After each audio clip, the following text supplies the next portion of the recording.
Bismillah, dokter saya ada kolesterol dan darah tinggi, pegal-pegal saat bangun dari jongkok. Saran saya, minum ini nih. Itu juga bisa mengatasi masalah pencernaannya.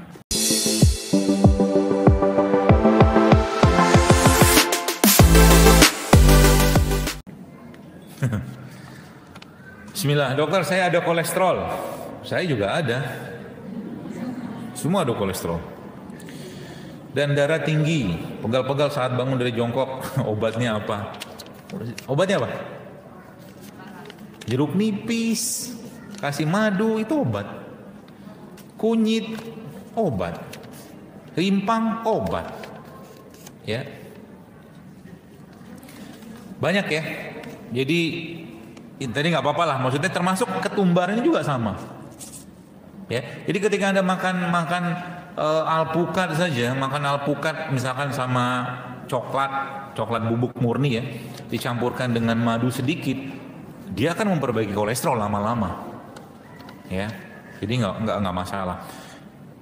Kalau pegel-pegel saat bangun dari jongkok, diapain? Dibekam. Saran saja dibekam. Di daerah paha bawah, paha atas gini, ya termasuk di pinggang itu bisa dibekam.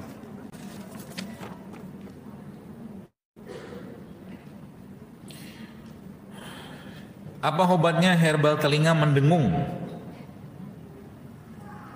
Dicari dulu tahu, karena telinga mendengung itu bisa jadi bukan karena telinganya. Ya, lagi saya sampaikan, tubuh kita itu kompleks. Ya, maka dalam ilmu, jadi saya itu kan alhamdulillah tuh Allah kasih kesempatan belajar berbagai macam ilmu lah ya, ada akupuntur semua saya pelajarin lah gitu kan. Ya ternyata telinga itu juga ada hubungan sama organ. Ya. Jadi kalau memang nggak ada masalah secara fisik di telinganya, jangan diotak-atik telinganya, tapi cari masalah di organnya. Ya, saran saya bagi ibu yang berobat ini, mungkin Anda coba cari akupunturis senior, ya untuk berobat, atau bapak yang nanyakan ini ya.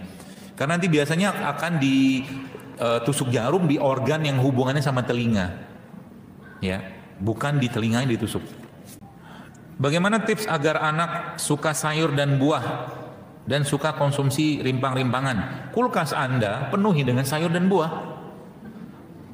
Lemari Anda jangan isi lagi dengan mie instan dan produk-produk olahan lain. Sehingga apa? Dia tidak ada pilihan lain. Kan anak tuh kan tergantung orang tuanya yang bikin masakan. Ya. Jadi kalau saya di rumah kulkas saya itu tiga rak itu kebanyakannya buah. Rak paling besar biasanya kurma. Ya. Jadi mereka itu saya paksain, saya pakai otoritas saya untuk mangsa mereka makan buah, sehingga anak-anak saya itu kalau ketemu buah itu antusiasnya luar biasa.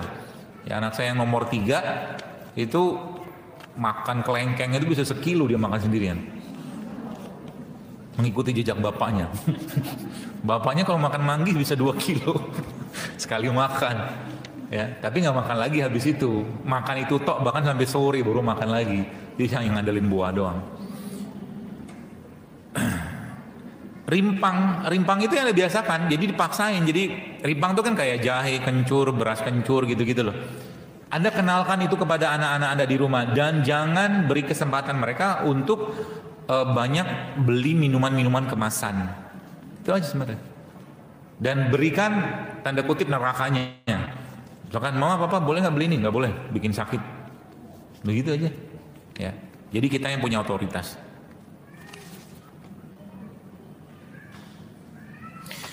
Anak saya umur 11 tahun laki-laki mengalami pembesaran tiroid, terapinya gimana?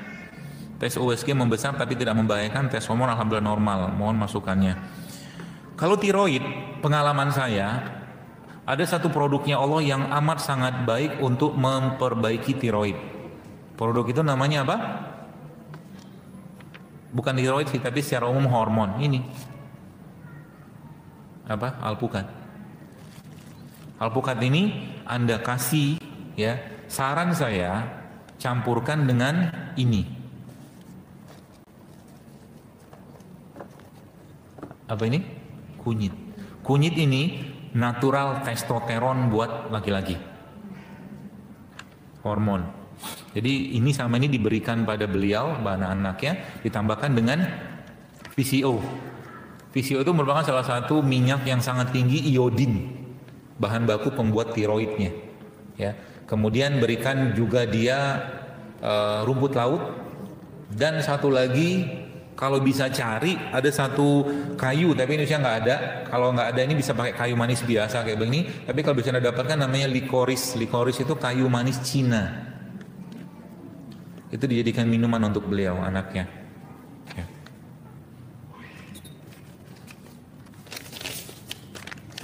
Dia likoris itu kayak apa ya, batang pohon di sayat-sayat tipis. Nanti kalau dimasukkan dalam air, dia rasanya manis. Cukup tiga slice tipis aja, ya, nggak usah banyak-banyak. Itu insya Allah akan sangat membantu memperbaiki fungsi ginjal sama tiroid. Ya. Apa obat sakit perut di pusar kalau ditekan terasa sakit? Wallahu alam, saya nggak tahu. Karena sakit perut di pusar banyak sebabnya. Saya kan nggak periksa. Saran saya periksakan dulu deh, dicari tahu masalahnya apa. Ya. Kayak ada satu hari itu saya pernah dapat ibu-ibu yang tanya ke saya, konsul, dokter, apa obatnya untuk menaikkan leukosit? Bingung kan pertanyaannya kan? Apa obatnya, apa herbalnya untuk menaikkan leukosit? Pertanyaannya cuma itu toh. Terus saya tanya, ternyata ibu tuh kena kanker coba. Ya jadi dia pola pikirnya ketika Anda bertanya, sebaiknya kasih data-data penunjang sehingga saya bisa minimal saya analisa gitu loh. Ya jadi karena kalau ditanya apa cara untuk menaikkan leukosit, saya malah justru berpikir kenapa dokter itu ketika leukosit tinggi diturunin, kan infeksi kan? Ini malah suruh menaikkan leukosit. Ternyata bukan itu masalahnya. Masalahnya ada di kanker. Ternyata ibu itu kena kanker gitu kan. Sehingga terjadi leukopenia. Leukopenia itu leukositnya turun. Gitu. Saya terkena TB kelenjar sehingga harus minum obat selama 9 bulan. Buka Instagram saya, ada judulnya, hashtagnya resep TBC JSR. Lihat di situ. Ada saya jelaskan itu, ada banyak herbalnya dipakai, termasuk salah satunya kunyit jeruk nipis. Situ sudah ibu-ibu bisa bikin di rumah, baik untuk TBC kelenjar, TBC tulang atau TBC paru. Ya nanti lihat di situ.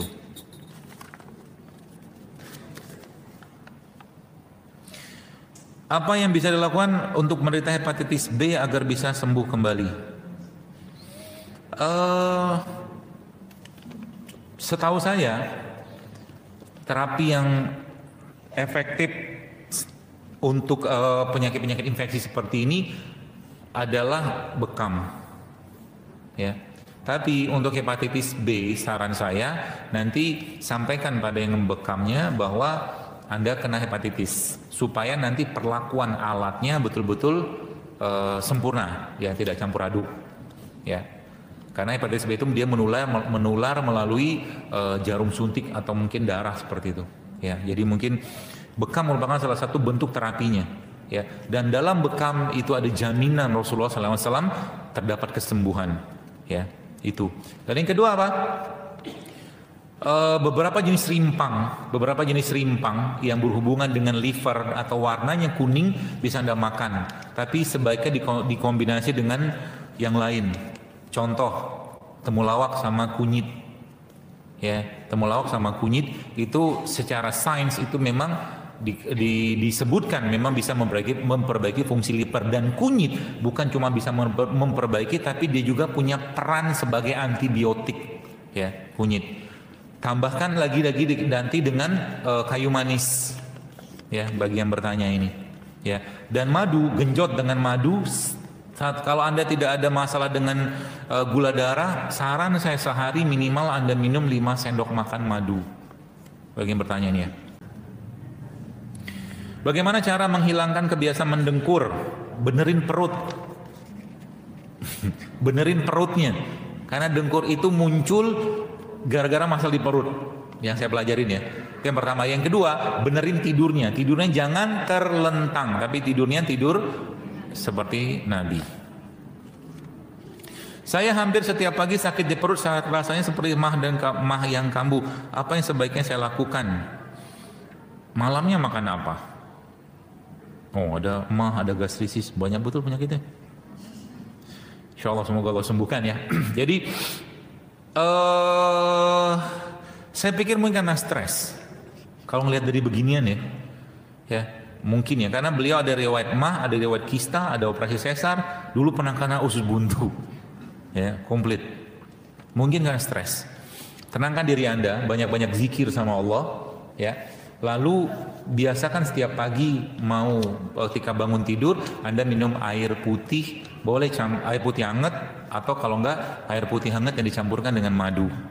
Atau kalau tidak, minum ini nih, yang tadi air jeruk nipis yang dikasih madu dibuat sampai manis.